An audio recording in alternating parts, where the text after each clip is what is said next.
Bonjour à toutes et à tous, bienvenue dans notre atelier à distance dédié aujourd'hui à la Journée nationale des aidants et consacré au thème du répit des aidants. Je suis Wilfried Perdu, animateur Massif Prévention. J'invite Élodie Lanné, responsable du pôle autonomie et prévention à AIDN, à me rejoindre sur scène pour présenter les intervenants qui animeront la séance. Bonjour à tous et à toutes. Donc, je suis, comme l'a indiqué Monsieur Perdu, Élodie Lanné, responsable du pôle autonomie et prévention de l'association AIDN.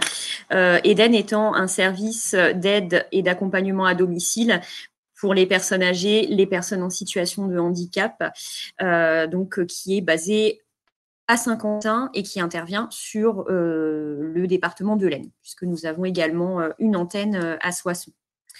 Je vais présenter les personnes qui vont effectivement intervenir tout au long de ce webinaire. Nous commencerons donc avec Penda Bourrier, qui est chargée de projet innovation sociale au sein de la Massif. Suivront ensuite Julie Moreau et Ingrid Solti, qui sont coordinatrices au PLIC de Saint-Quentin. Christelle Devillers et Julie Kozinski, qui sont intervenantes au niveau de la plateforme de répit et d'accompagnement des aidants de Saint-Quentin, qui a été créée très récemment en 2020.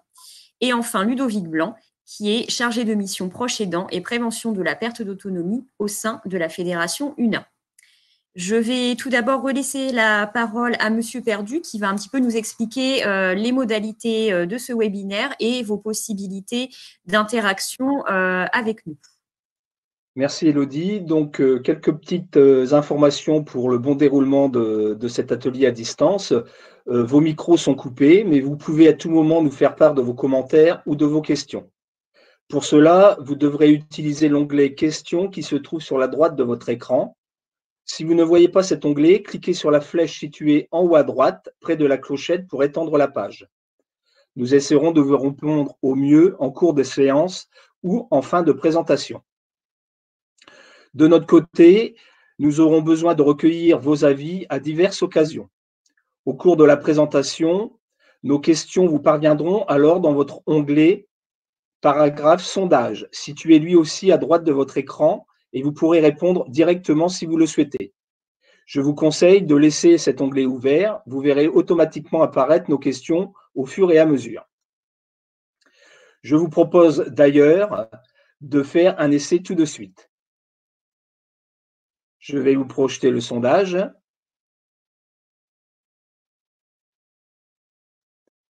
Voilà, le sondage est publié. Normalement, vous devez voir la question apparaître. Vous pouvez répondre.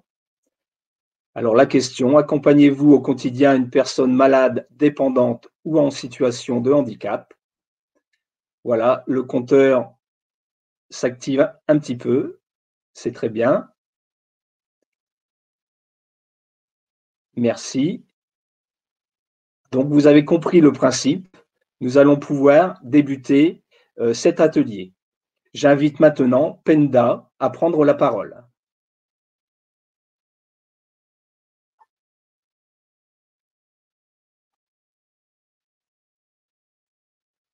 Penda, il faut que tu actives ton micro. Excusez-moi, bonjour à toutes et tous. Donc, je suis Penda Bourrier, je suis chargée de projet innovation sociale à Massif Mutualité, donc la mutuelle santé et prévoyance du groupe Massif.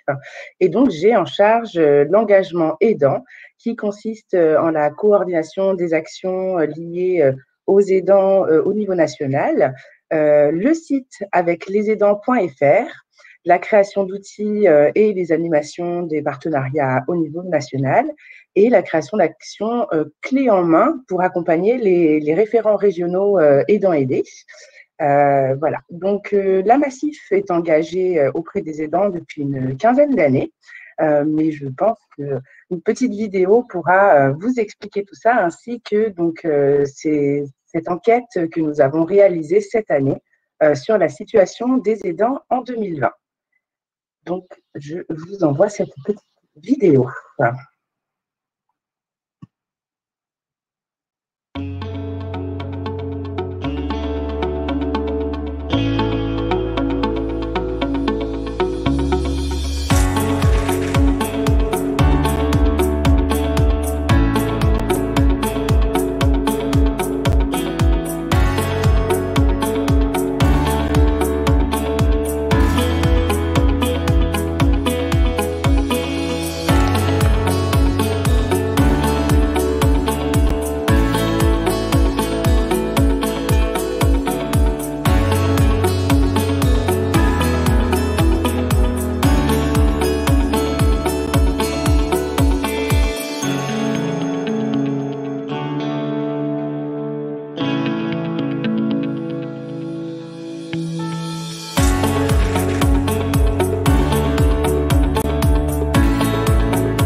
Donc voilà, rien ne vaut un petit média pour justement vous présenter à la fois l'engagement de la Massif vers les aidants et surtout, comme je vous disais, cette enquête que nous avons réalisée cette année, puisque, comme vous l'avez vu, en 2010, nous avions organisé les états généraux des aidants et il nous est apparu assez intéressant finalement de venir comparer les résultats que nous avions eus il y a 10 ans à aujourd'hui, puisque la situation a sans doute évolué, en tout cas nous l'espérions, parfois positivement, parfois négativement, mais en tout cas l'idée de mon propos aujourd'hui, c'était un petit peu de vous brosser l'état des lieux de la situation des aidants en France.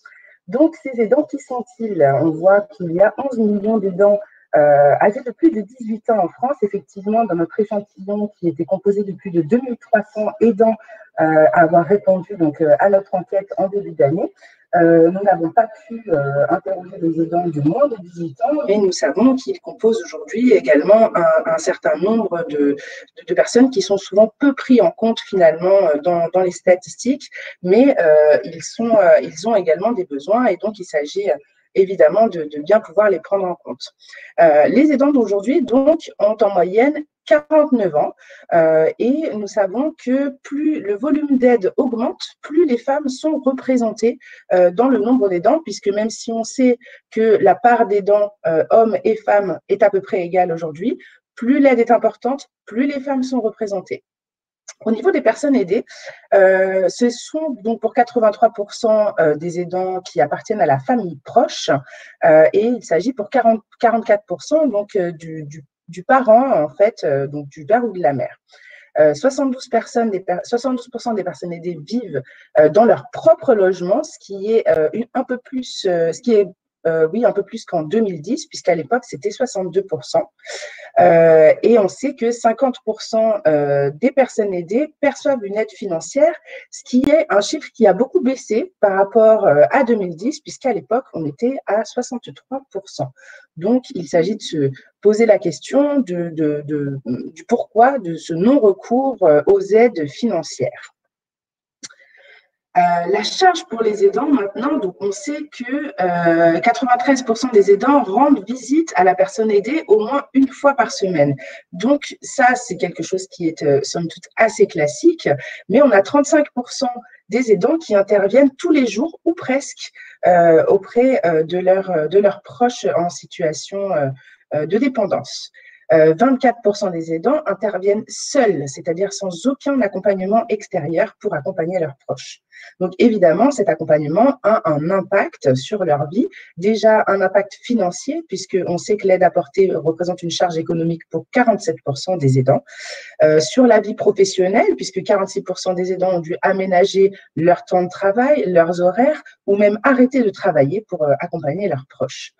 Également un impact sur la vie sociale et familiale pour 45% des aidants, puisqu'on sait aujourd'hui que cette aide peut avoir un effet à la fois d'isolement, mais également tout simplement de moins voir ses amis, de moins voir sa famille. On sait que cet impact souvent peut être très important. Donc les interventions les plus fréquentes des aidants aujourd'hui sont les courses, la compagnie, le soutien moral, l'accompagnement aux visites médicales qui du coup est un point puisque ça demande beaucoup de temps, beaucoup d'investissement, la gestion du budget et des affaires courantes, l'entretien du domicile également qui est souvent assuré par les aidants, mais également l'accompagnement pour les activités de loisirs, heureusement.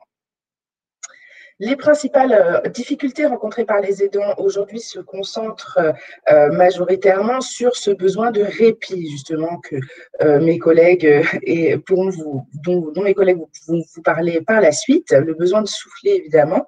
53% s'estiment mal informés sur leur rôle d'aidant.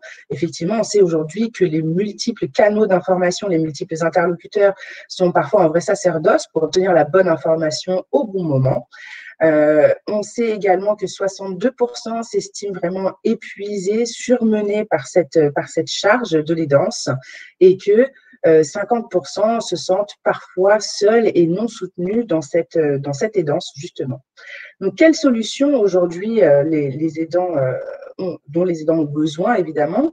Donc, 93% des aidants considèrent qu'il serait utile d'apporter une aide à domicile ponctuelle. C'est-à-dire, là, on est vraiment sur une question de relais au domicile. Alors, pas forcément un relais comme du baluchonnage ou du relayage, mais vraiment un vrai relais de temps en temps pour pouvoir voilà, un petit peu souffler sur les actes de la vie quotidienne et la mise en place d'aide techniques et financières pour l'aménagement du logement, puisqu'on sait que quand la dépendance survient, les aménagements de logement peuvent être extrêmement chers, extrêmement onéreux et souvent, on a du mal à trouver les bons interlocuteurs et surtout des aides financières pour être bien accompagné dans cette gestion de l'aménagement du logement. Évidemment, 89% soutiennent et jugent très utile la création d'établissements d'accueil temporaire, puisqu'on sait qu'aujourd'hui, il est très, très difficile d'obtenir une place en hébergement temporaire, mais également, et alors ça, je pense que tout le monde va être d'accord là-dessus, la simplification des démarches administratives, à la fois pour l'accès aux solutions d'accueil temporaire, mais moi, j'imagine de manière générale, puisque on sait que les démarches administratives en France sont très, très complexes et prennent beaucoup de temps et découragent malheureusement beaucoup d'aidants. Je voulais vous faire pour finir un petit focus sur les aidants et le confinement, puisqu'aujourd'hui nous sommes au deuxième confinement, mais nous avions eu l'occasion de réaliser une deuxième enquête justement pendant juste après le premier confinement. Et on sait que justement cette période de crise sanitaire a vraiment dégradé les conditions d'aide pour près d'un aidant sur deux, puisqu'avec la fermeture des structures d'accueil, il était vraiment très, très complexe de trouver de l'aide extérieure et on a vu également que beaucoup d'aidants ont dû apporter eux-mêmes les soins pour leurs proches puisque beaucoup de services d'aide finalement n'ont pas pu voilà, continuer normalement. 7 aidants sur 10 nous disent que les mesures sanitaires ont vraiment compliqué leur rôle d'aidant et que pour 60% des personnes qui avaient leurs proches auprès d'eux ont vraiment vécu ça comme un poids beaucoup plus lourd et se sont sentis dépassés par la situation. Voilà, 71% se sont sentis vraiment seuls dans leur engagement d'aidant. Et finalement, voilà, on a vu après le confinement que sans vous, sans les aidants, cette crise sanitaire ne se serait pas aussi bien passée puisque les aidants ont vraiment assuré un vrai relais du point de vue des structures à la fois d'accueil et hospitalières. Donc, vraiment, aujourd'hui, cette reconnaissance qui aurait pu être bien meilleure, mais en tout cas, les gens, de manière générale, se sont aperçus que les aidants ont vraiment joué un rôle prépondérant et très, très important dans cette crise. Voilà, donc je vous remercie de m'avoir écouté. Évidemment, vous pourrez retrouver toutes ces informations sur le site aveclesaidants.fr et je laisse la parole à Julie Moreau et Ingrid Solti, les coordinatrices du CLIC Saint-Quentin. Bonjour à tous. Bonjour, donc Ingrid Solti, coordinatrice du CLIC de Saint-Quentin sur le secteur de Saint-Quentin et sur le secteur de Bohain en Vermandois et le Catelet, donc situé dans l'Aisne. Voilà, donc on va commencer par vous présenter en fait le CLIC et ce qu'est un CLIC en général, hein, parce que c'est pas connu non plus de l'ensemble du grand public. Donc CLIC signifie Centre local d'information et de coordination en Gironde.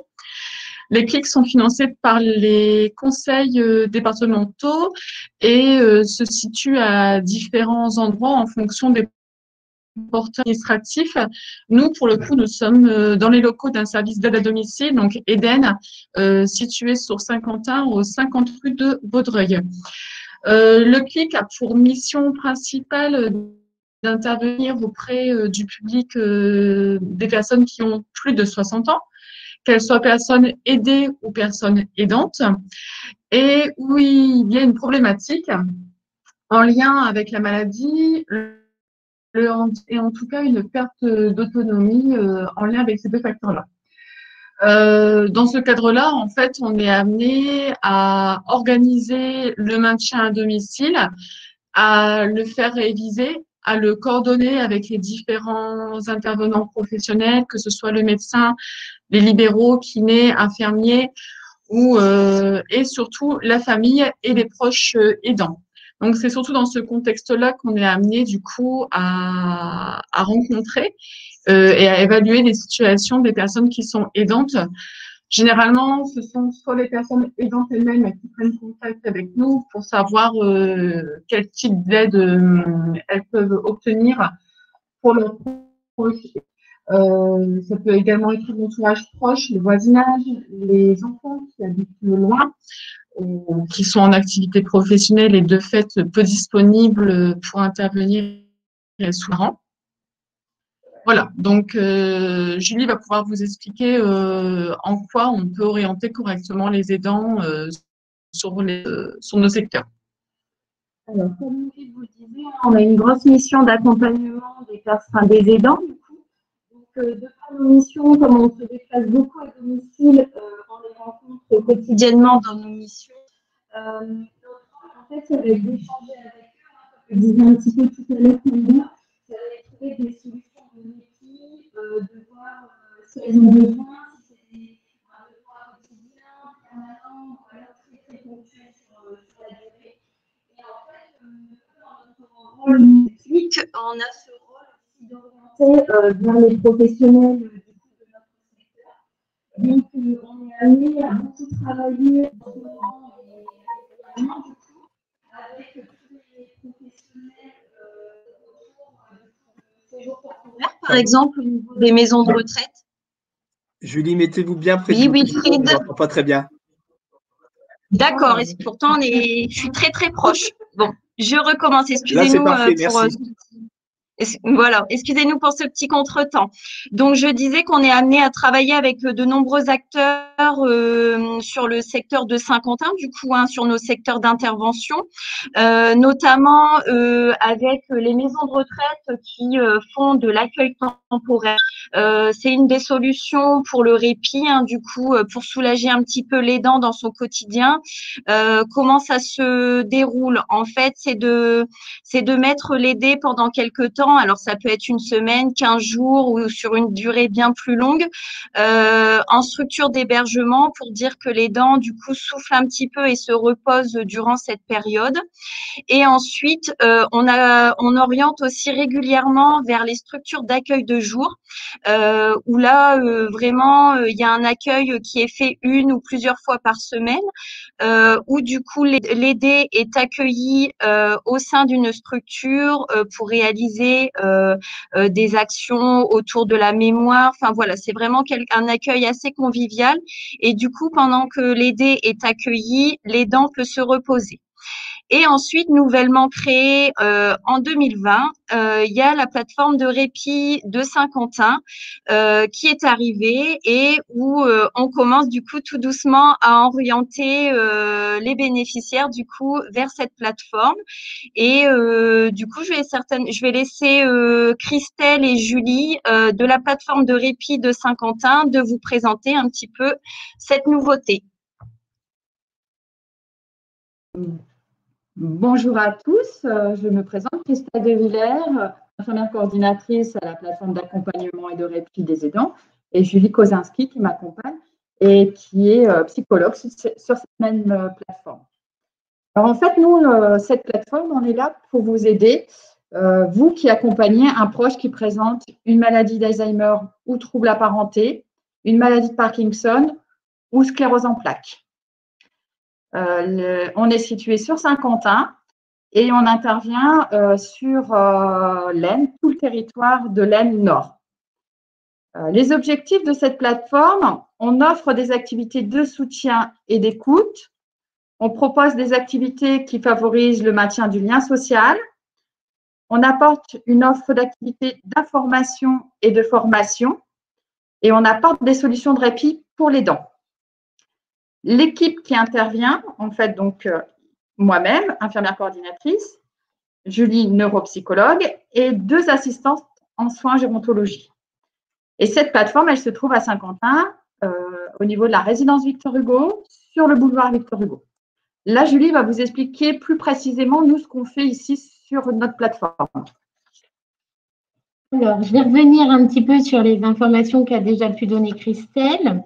Donc, Pour ce qui est de l'échange et de l'écoute, donc on propose un lieu de rencontre, c'est-à-dire un café des aidants, avec la présence d'aidants et aidés, où chacun peut discuter. Moi-même, je réalise les soutiens psychologiques, donc en individuel ou en groupe, et sur site ou à domicile, selon les possibilités. Ensuite, nous avons aussi beaucoup de demandes en ce qui concerne les entretiens téléphoniques en ce moment. Pour ce qui est du lieu d'information et de formation, donc nous avons mis à disposition de la documentation spécialisée sur les différentes pathologies. Nous proposons également des séances d'information et de formation avec des professionnels, mais aussi beaucoup de conseils en vie quotidienne sur les difficultés que vous pouvez avoir. Au niveau des activités que nous proposons sur notre plateforme, du Saint-Quentinois. Donc, nous avons de la sophrologie, des ateliers de gymnastique douce, de relaxation, des marches en extérieur. Bon, pour le moment, c'est un petit peu suspendu. Des activités comme cet après-midi, par exemple, c'est un café partage, mais sur l'extérieur. Il y a aussi l'intervention d'une socio-esthéticienne. Donc, on essaie de varier en fonction des besoins de chaque couple aidant-aidé. À savoir qu'à chaque fois, l'aidant et l'aidé peuvent être présents, mais qu'on divise le groupe en deux. C'est-à-dire, par exemple, l'aidant peut partir à une activité sophrologie dans une salle dédiée, et nous, avec l'aidé, on réalisera notre activité en fonction de ce qu'il préfère. Nous proposons également du répit à domicile, donc pour vous libérer un petit peu de temps. Donc, c'est 2 heures 2 fois par mois. Par contre, c'est la seule activité qui, pour le moment, demande une petite participation. La participation est de 2 € par heure pour les personnes habitant Saint-Quentin, avec un forfait de déplacement de 5 € pour le secteur hors Saint-Quentin. À savoir que nous sommes ouverts du lundi au vendredi, de 8h30 à 17h30. Le numéro à contacter est celui de l'infirmière coordinatrice. Vous pouvez également nous joindre par mail. Et nous vous rappelons notre adresse qui est au 19 boulevard Victor Hugo à Saint-Quentin. Je vais maintenant laisser la parole à Monsieur Blanc-Ludovic qui fait partie de l'UNA. Eh bien, bonjour. Écoutez, je suis ravi, moi, d'évoquer en fait quelque chose de très récent qui est la Maison de Léa, un lieu d'écoute et d'accueil pour les aidants. Et je vais introduire mon propos en vous partageant une petite vidéo qui va C'est aujourd'hui présenter la maison. journée nationale des aidants et ils sont nombreux en France. 8 à 10 millions de personnes prennent soin d'un de leurs proches, malades ou handicapés, avec bien souvent trop peu de répit. Voici un témoignage marquant, celui d'Annie qui habite Brie-Chornier en Charente. Elle s'occupe au quotidien de son mari et elle se confie à Jérôme Debeuf et Christophe Guinaud. Merci, c'est gentil. Un lieu d'écoute pour les aidants, le premier du genre en Charente. On accompagne aussi les aidants, on fait du soutien. Parmi le public de ces portes ouvertes à la maison de Léa, Annie Mauborgne. Je le mets à table. Et je peux vous dire que les fauteuils sont résistants. Elle s'occupe au quotidien de son mari, victime d'un AVC il y a 11 ans. 7 jours sur 7 sans répit, elle est présente à ses côtés. En fin de compte, on n'a plus de repos. C'est de tous les jours, du lundi au dimanche soir, et on recommence du lundi au dimanche soir. Voilà, à faire la même chose, le manger, un peu de ménage, vous voyez, là j'ai la douche à nettoyer, la salle de bain qui soit propre pour les aides-soignantes, etc., etc. En fin de compte, on ne fait plus que ça. Une situation que son époux Daniel comprend très bien. C'est elle qui s'occupe de tout, quoi. C'est comme j'ai qu'un bras, des fois, quand je vais aux toilettes, j'arrive pas à remonter mes vêtements. C'est un détail, mais qui englobe quand même une grande chose. C'est d'abord pour rompre une forme d'isolement que la maison de Léa a été créée. Elle fédère différents partenaires, bénévoles et professionnels, pour soutenir les aidants. Ils attendent qu'on les écoute en premier lieu, qu'on les soutienne, qu'on les accompagne, qu'on les oriente. Donc souvent ils se sentent un peu seuls. Je me donne le temps de poser tout le poids de mon corps sur mes points d'appui. Parmi les différents ateliers que la maison propose, la sophrologie. Ils sont dans des situations d'épuisement total. Ils ont besoin de se retrouver, ils ont besoin de se retrouver eux-mêmes et de prendre un tout petit peu de recul par rapport à ce qu'ils vivent au quotidien. Les responsables de l'UNA Charente-Vienne ont voulu faire de la maison de Léa un lieu de convivialité loin des standards médico-sociaux. Une écoute bienveillante pour des aidants comme Annie, qui quelquefois ont juste besoin de trouver une oreille attentive à leurs problèmes du quotidien.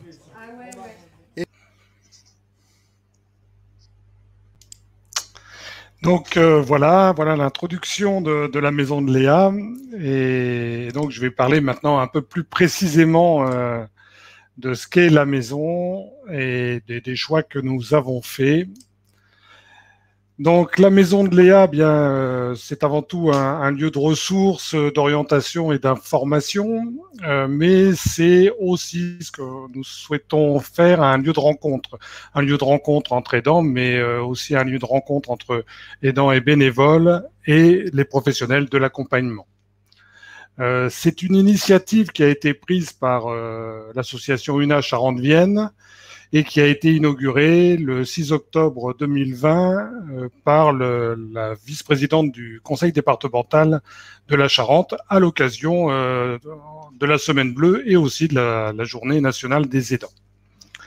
Ce projet, c'est avant tout un projet partenarial, c'est-à-dire que pour pouvoir monter ce projet, il a fallu des soutiens. Donc on a eu des soutiens financiers qui sont la G2R La Mondiale, la conférence des financeurs, donc le département de la Charente et l'ARS, et le Crédit Agricole Assurance, ça c'est le côté financier, mais on n'aurait pas pu monter ce projet si on n'avait pas eu des appuis politiques.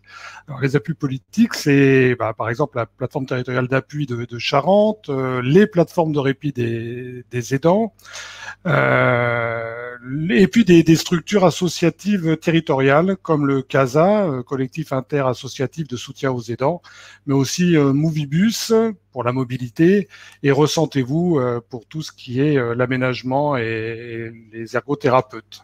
Voilà, donc je tiens à insister sur ce contexte favorable en fait en Charente. L'animation aujourd'hui, elle est faite par une jeune volontaire service civique qui est là dans le cadre d'un agrément, hein. Et puis des bénévoles. Là aussi, je remercie les bénévoles qui ont bien voulu s'engager dans ce projet parce que l'ensemble des travaux et de l'aménagement a été fait par les salariés, les bénévoles de l'association. Alors ce lieu, en fait, on l'a voulu un peu décaler. On l'a construit autour d'univers, différents univers, pour sortir de ce qu'on peut voir peut-être dans le médico-social. Et j'aime bien penser qu'on peut y faire des voyages immobiles pour sortir d'un quotidien qui quelquefois est un peu trop pesant. Donc le premier espace, c'est un espace café, convivialité, sous forme de bistrot. Nous avons un deuxième espace qui est plutôt une invitation à un voyage intérieur et avec un fauteuil massant, des huiles essentielles et puis aussi une table de massage qui permet de prendre le temps d'un instant un peu soin de soi. Un autre espace, c'est plutôt futuriste. C'est un espace qui accueille des consoles de jeux, qui accueille aussi de la domotique et puis de la visioconférence de type Facebook sur les réseaux sociaux. Et puis là aussi, le point pour moi le plus important, qui était intéressant, c'est le casque de réalité virtuelle. Et je pense que j'ai offert plusieurs voyages à Venise aux dames qui sont venues nous voir. Mais c'est vraiment quelque chose qui permet de sortir du quotidien et qui est interpellant. Il y a d'autres voyages, bien sûr, que Venise. Un autre espace, c'est celui d'une salle de visioconférence. Et là, bien nous a pris d'imaginer ça. C'était juste pendant le démarrage du confinement. Et en fait, aujourd'hui, on prête cette salle pour faire des conférences et aussi des ateliers parce que, bien entendu, il est difficile avec le contexte de continuer des ateliers en collectif. Et là, nous avons démarré des ateliers de sophrologie en visioconférence, et puis nous allons, la semaine prochaine, des ateliers de gymnastique, et l'art-thérapie viendra après.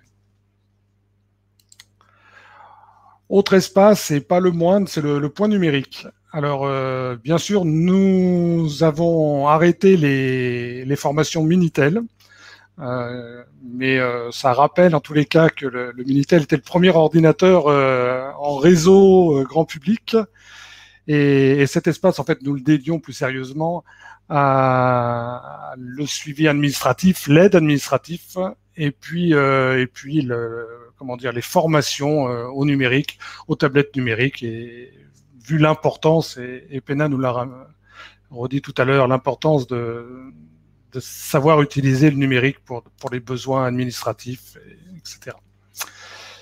Enfin, on a un grand espace qui permet de faire de la gym, alors du collectif, aujourd'hui un peu mis en retrait, mais et aussi des formations. Donc, nous avons plusieurs formations des aidants, formation sensorielle, basée sur la relation avec les personnes. Nous pouvons aussi prêter ces espaces sur des formations plus spécifiques pour France Alzheimer ou France Parkinson. Et pour terminer, je dirais, on a un espace, on a la chance aussi d'avoir un peu d'espace en plein air, et ma foi, qui est bien agréable au printemps. Voilà. Donc, je dirais qu'aujourd'hui, le bilan est plutôt positif. On a 18 inscrits depuis le départ. On a 12 participants aux ateliers, des inscriptions aux formations, mais qui vont être bien entendu reportées. On a aussi, grâce au partenariat, fait 2 orientations de répit d'urgence à cette association, le CASA, c'est-à-dire qu'on peut faire des choses, et on a pratiquement 20 entretiens d'accompagnement individuel. Je dirais en conclusion que ça démontre l'utilité du lieu, mais aussi l'importance de la communication vers les proches pour cette connaissance de tous ces dispositifs. Voilà, merci. Et je passe la parole à Élodie pour continuer ce webinaire.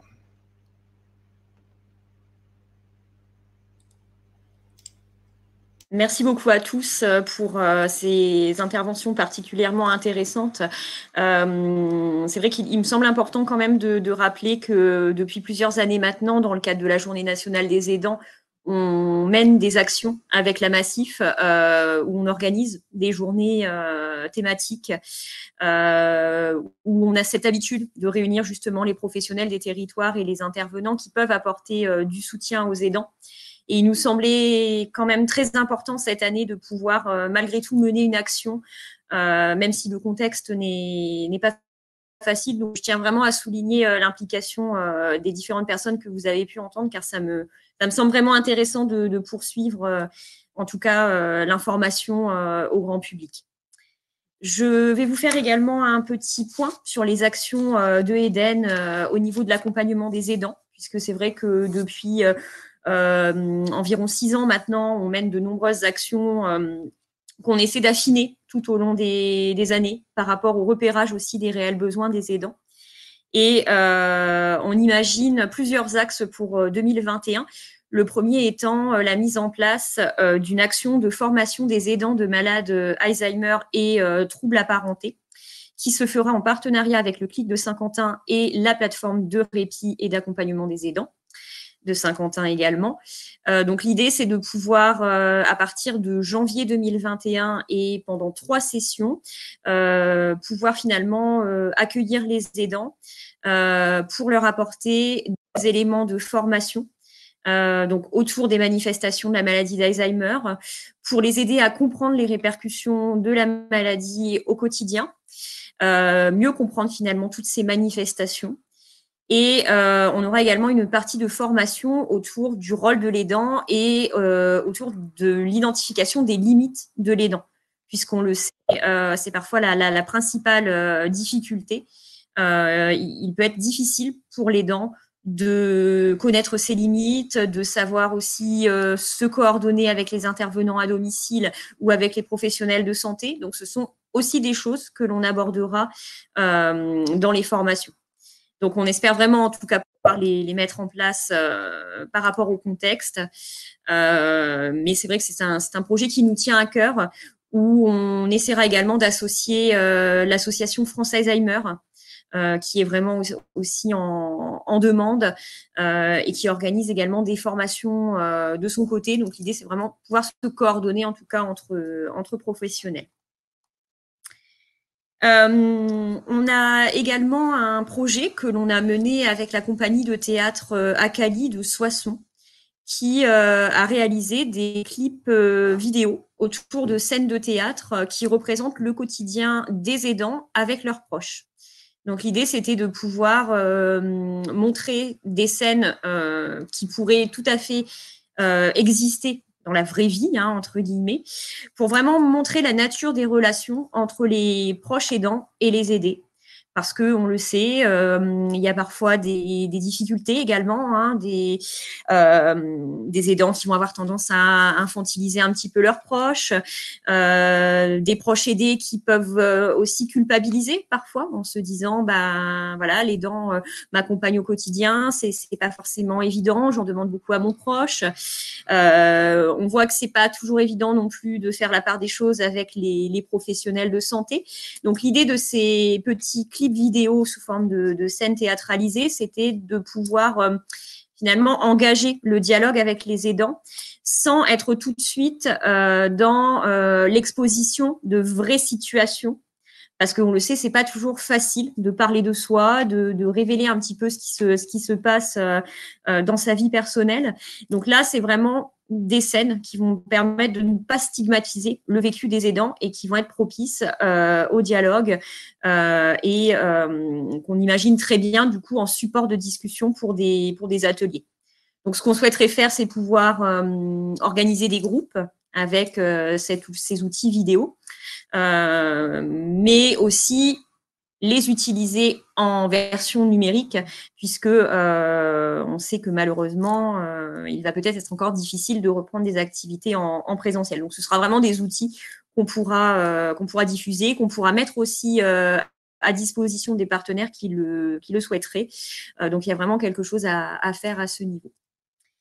Nous avons également un autre projet pour 2021, donc qui se base sur une action itinérante qui s'appelle l'Itibus. Donc, on a fait dernièrement l'acquisition d'un camping-car aménagé.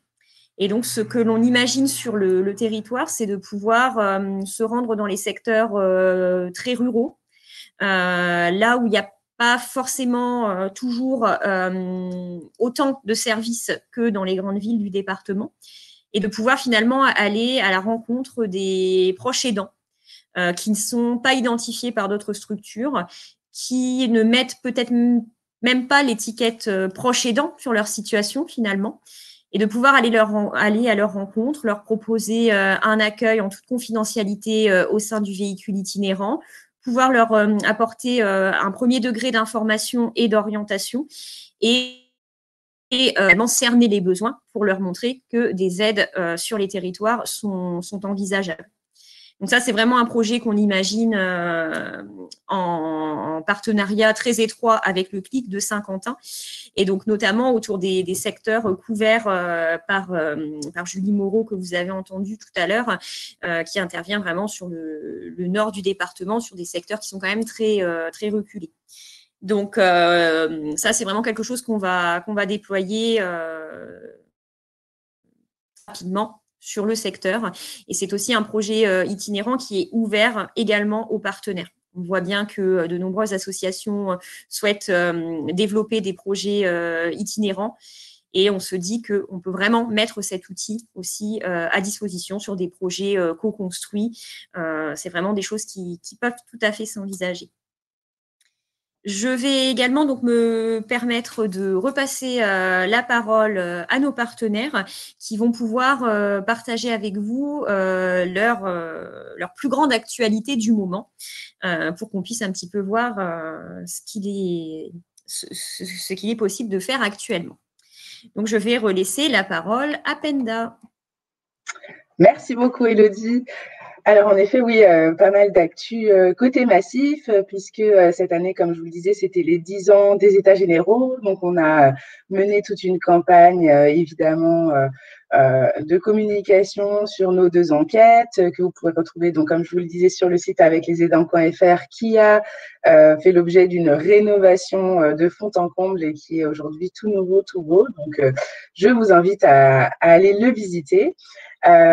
Donc, nous avons également, sur 2 aspects, mis en avant des porteurs de solutions concrètes pour les aidants, puisque nous avons lancé une campagne télévision donc sur France Télévisions, avec des petits reportages que vous avez pu voir ces derniers temps. Vous pouvez retrouver l'intégralité des vidéos sur le site aveclesaidants.fr. Et nous préparons un 4e livre, puisque nous avions fait 3 livres de témoignages d'aidants, de professionnels de l'aide à domicile et de personnes aidées. Cette fois, ce sera des témoignages de porteurs de solutions, par exemple de la Maison des aînés et des aidants, de la Maison de répit à Lyon, voilà, des solutions innovantes qui aujourd'hui répondent aux besoins des aidants. Nous lançons également un observatoire des aidants avec des chercheurs, des aidants qui nous permettront d'identifier des besoins et évidemment d'y apporter des solutions, puisque aujourd'hui, grâce à Massif Innovation et autres et tous nos partenaires, on est en capacité de mener des expérimentations de services. Donc, on compte vraiment sur ce nouvel outil de veille et d'accompagnement pour voilà, mieux intervenir, toujours faire au mieux pour les aidants. Et un nouveau service qui est en place, évidemment, aussi depuis fin septembre, Massif Solidarité Coup dur, que vous pouvez retrouver sur le site massif.fr, qui est une plateforme d'entraide, enfin pas d'entraide justement, mais d'accompagnement avec tout un pôle spécifique pour les aidants, où vous pourrez retrouver de l'aide avec des assistantes sociales, des conseillers en économie sociale et familiale qui pourront vous accompagner dans vos démarches administratives et à la fois y voir clair sur vos contrats, sur les aides que vous pouvez avoir aussi, sur les aides de droit commun évidemment, et qui vous accompagneront. Voilà, donc n'hésitez pas, aveclesaidants.fr et sur le site massif.fr. Merci beaucoup.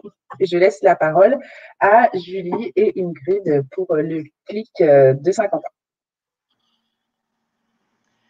Donc, nous, on va en profiter pour vous présenter notre action qu'on a appelée Mieux-être à domicile, qu'on a pu mettre en place suite au premier confinement. Ça nous a été financé. L'action, en fait, consiste en une intervention, en fait, à domicile, en tout cas hors temps de confinement, d'une esthéticienne et d'une coiffeuse, donc au choix et à la demande, pour être ponctuel physique. On cherche aussi à apporter en fait un bien-être dans la durée, en tout cas un mieux-être pour des personnes soit qui ont souffert en fait du confinement et de l'isolement, soit pour des personnes en fait déjà des personnes qui étaient à risque en fait avant le premier confinement, à risque de avec un état de dépression lié à l'isolement et à la charge aussi de la personne aidée. Donc, on peut travailler en fait en lien avec une psychologue qui est déjà en fait dans le domaine de la personne de plus de 60 ans et qui actuellement, en temps de confinement, en tous les cas, peut prendre ça, si les personnes en sont d'accord, bien évidemment, avec les personnes aidées ou les personnes aidantes pour proposer en fait un accompagnement et une écoute psychologique. Donc tout ça est gratuit. En termes de nombre de séances, c'est au cas par cas en fonction des profils des personnes. Donc c'est une action en fait qui a eu lieu, comme je vous disais, après le premier confinement, qui était valable jusque fin de l'été 2020.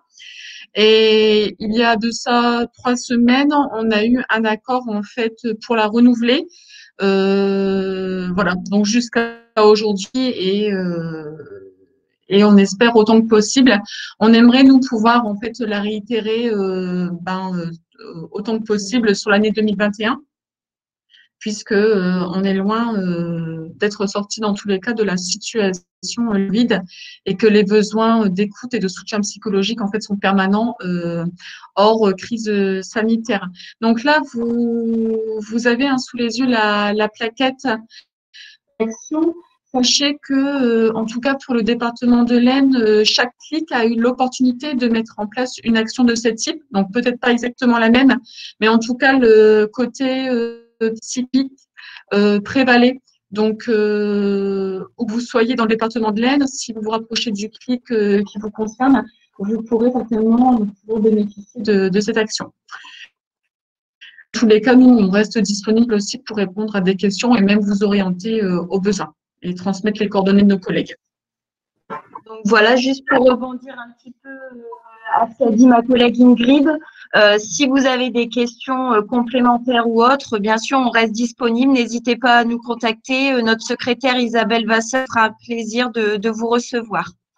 Et du coup, on va laisser la parole de nouveau à Christelle et Julie de la plateforme de répit de Saint-Quentin. Alors, je me permets d'intervenir avant l'intervention de Christelle, excusez-moi, mais je profite de vous tous. J'ai une question de Yves. Conséquences de la Covid-19 sur les aidants positifs ou cas contact, quelle démarche? Est-ce que quelqu'un peut le renseigner? Merci. On a vu la question avec Julie, mais on n'a pas compris exactement le sens de la question en fait. Alors, je vais demander à Yves de préciser sa question. Voilà. Oui, oui. Et je reviendrai vers vous à la fin. D'accord, très bien, merci.